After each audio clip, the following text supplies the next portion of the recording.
And for the institutional level, I want to give as the example for an actor network theory theoretical approach the first chapter from the book Researching Education Through Actor Network Theory, edited by Fenwick and Edwards in 2012. And the first chapter is a paper from Jan Nesper, and it's called Devices and Educational Change.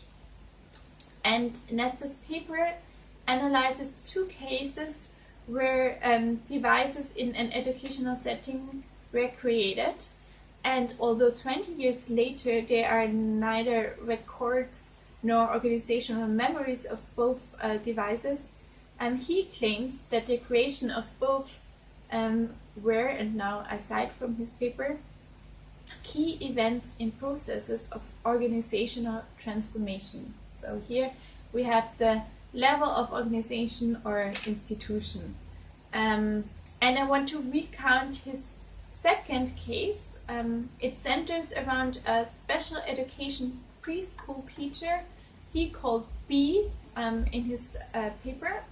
And B worked in a preschool, as I mentioned already. And in this preschool, the children, when they turned 6 years old, they got tested and received an official special education label. And depending on the label, they were either sent to a regular school or to a segregated school for the severely and profoundly mentally handicapped. The thing or the problem was that if a child could not read or sign, it was labeled untestable, and then the children of this category were also sent to the segregated school.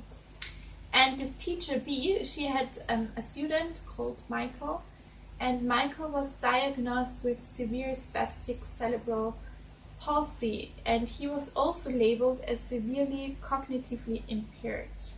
But there were several episodes that convinced B that Michael was not severely cognitively impaired, and that he was an intelligent boy but just could not express himself. And B went to the administrators of the school, and because she did not want Michael to have to go to the segregated school, but she could not convince the administrators, and therefore she decided to figure out a way to test him with the help of a device. And it was a very hard and complicated process. Nesper, the author of the paper, phrases it in actor network theory terms. She worked in an antagonistic environment dominated by a greedy network that monopolizes the institutional definition of people.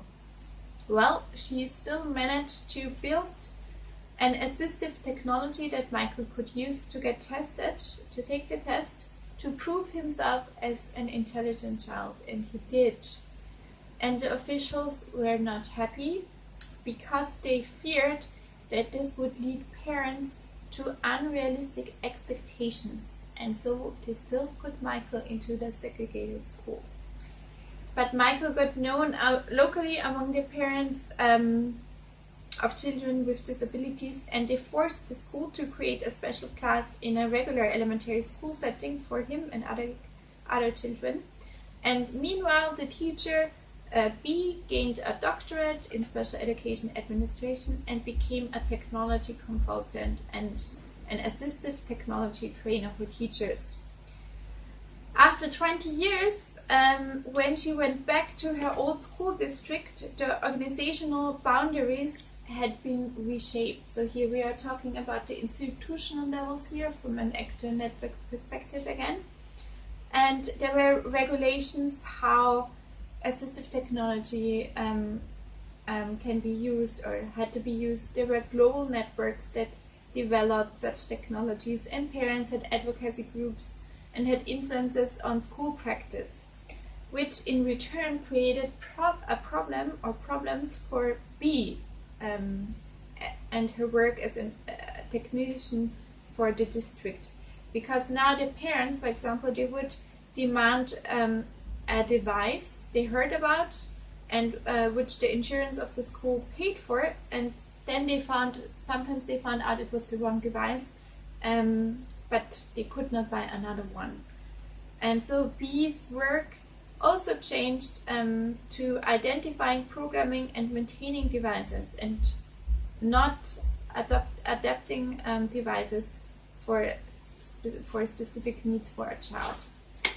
And so with the help of actor network theory, Hesper draws several conclusions, and especially concerning the institutional level, I want to highlight one where he states that the device, here seen as an actor, implied a redrawing and, in this case, a weakening of school boundaries. Namely, or one example, that parents now had grounds for making legal demands for assistive technology.